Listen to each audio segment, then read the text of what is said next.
लहजा।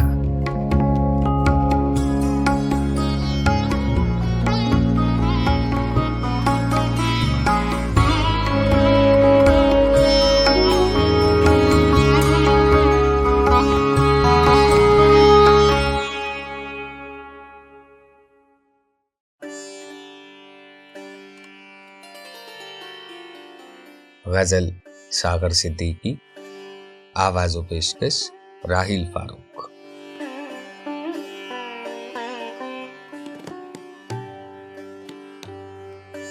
है दुआ याद मगर हर्फ़े दुआ याद नहीं, मेरे नग़मात को अंदाज़े नवा याद नहीं।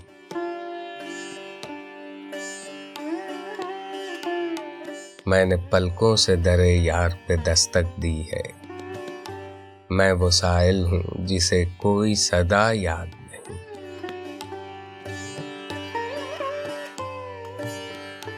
हमने जिनके लिए राहों में बिछाया था लहू, हमसे कहते हैं वही अहद वफा याद नहीं।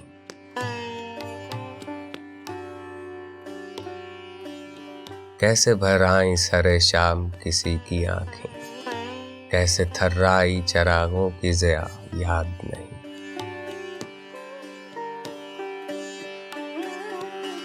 सिर्फ धुंधलाए सितारों की चमक देखी है, कब हुआ कौन हुआ किससे खफा याद नहीं।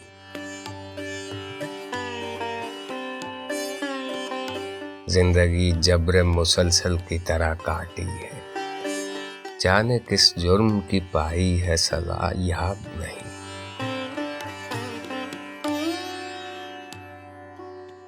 आओ एक सजदा करें आलम मदहोशी में, लोग कहते हैं कि सागर को खुदा याद नहीं।